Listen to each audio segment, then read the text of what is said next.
Sunday with Fox 10's John Hook. Over the next 30 minutes on Newsmaker Sunday, we're going to talk about a topic that seems to have been dampened down in the years following 9/11, talking about radical Islamic extremism. And people will recoil and say, well, wait a minute, this is kind of a bogeyman. After 9/11, time has gone on, there's been no follow-up. Maybe this isn't such a threat after all, or maybe the government's overstated the threat. You may have some sobering thoughts coming your way from our guest this week on Newsmaker Sunday, Dr. Zuhdi Jasser. He's the president of the American Islamic Forum for Democracy. He's been a guest on Newsmaker Sunday before and is taking part and is a principal in a documentary called The Third Jihad. I want to show something, a clip here. This will kind of back you into the subject matter today. Cut number 6, please. It was the 1st of September, 2004. For many of these kids, it was their first day of school.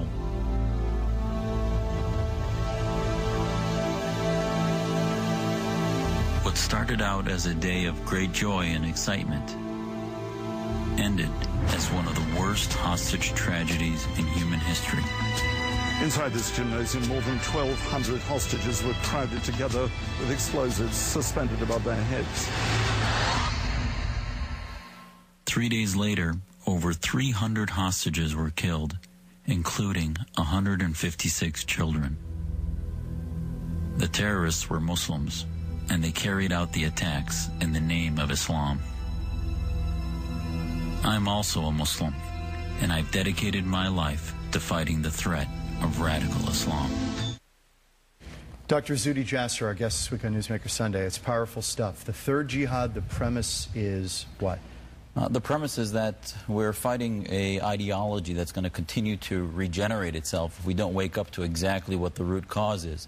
And the root cause, or the jihad of the Muslim Brotherhood, which was revealed in the Holy Land Foundation trial as a document that was entered into evidence that showed that they have a grand jihad, a manifesto, to basically spread their version of theocratic Islam into the West through trying to enact separatist laws, Sharia as they see it, which is still stuck in the 15th century.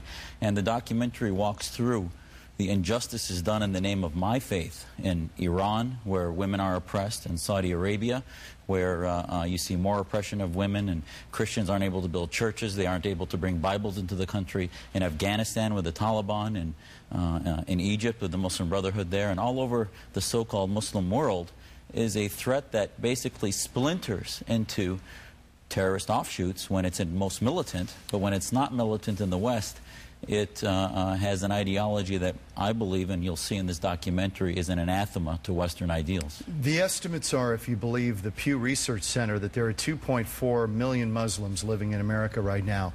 Of that number, 2.4 million, what percentage do you believe would be considered extremist?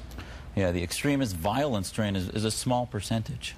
The vast majority of Muslims are clearly nonviolent, like any other American taxpayers that love this country and came here, as my family did, because they could practice their faith more freely here than they could anywhere else in the world. Your family came from where? My family came from Syria in the mid-'60s, and I grew up as a conservative, Orthodox Sunni Muslim, believing in my faith and the Quran and its message, but realizing after 9/11 that there's a cancer.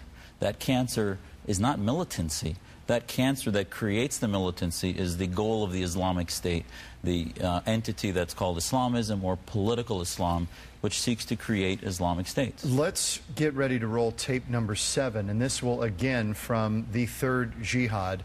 This will again give you a sense of how Dr. Jasser got involved in this and how his path has taken him down this road of trying to alert Americans about what he considers a very serious, grave threat to this country. Take a look. It wasn't until I saw this document written in America by American Muslims that I understood what was really going on, a strategy to infiltrate and dominate America. We all know about terrorism. This is the war you don't know about.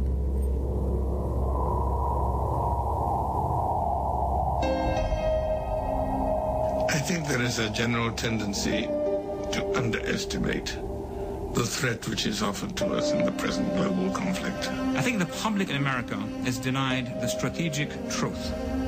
Media and elite are not helping. The vast majority of Americans no longer are falling for the trick of the bad terrorists who are out there to get us.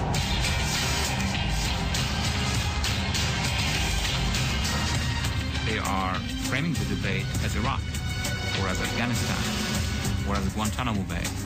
They're not showing the public the big picture. جهاد ابتدائي معناه غزو العالم من أجل نشر كلمة لا إله إلا الله محمد رسول الله في ربوع العالم.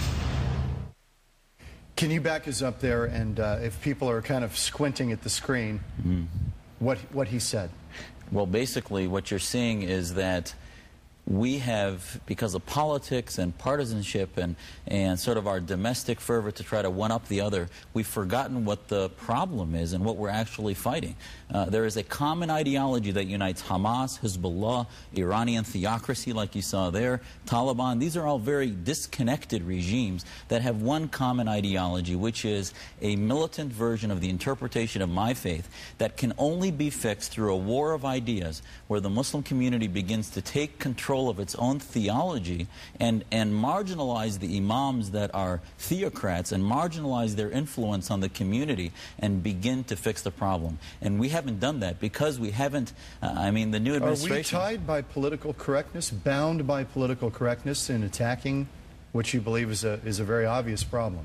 That's one of the, I think, the brilliant things that the Muslim Brotherhood and its manifesto, as you saw, did in exploiting the West, is that they saw a world that is based on religious freedom. That's how America was formed, and said, you know what, we can put an insidious political ideology that in many ways is an insurgency, camouflage it with the name of Islam, have many Muslims, most Muslims actually not believe in it, but yet protect itself from criticism because Americans and Westerners are afraid to criticize religion. And that's why it's so important. You know, people can call me whatever they want, but they'll never call me an Islamophobe because I love my faith.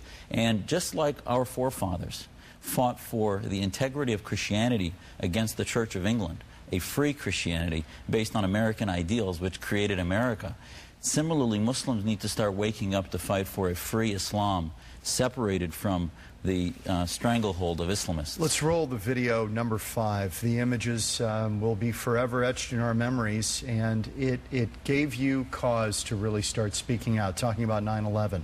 And the fact that after the attacks, you were waiting to hear moderate voices condemning what had happened, but the silence was deafening, in your view.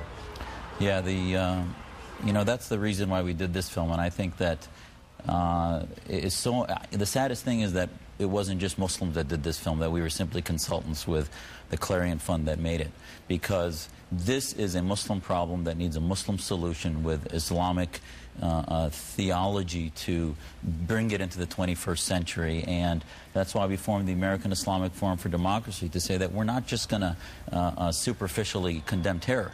We're going to look at the root cause, which is the goals, the political goals that are in conflict with Western society. Clear something up. The Quran, which also many may not realize, contains the 10 Commandments that we see in many of the people watching today in their Bible. Does the Quran speak to terrorism? Absolutely not, and not the way I interpret it. Clearly, there are, as in any book, you bring your values to it and you can interpret what you want out of it.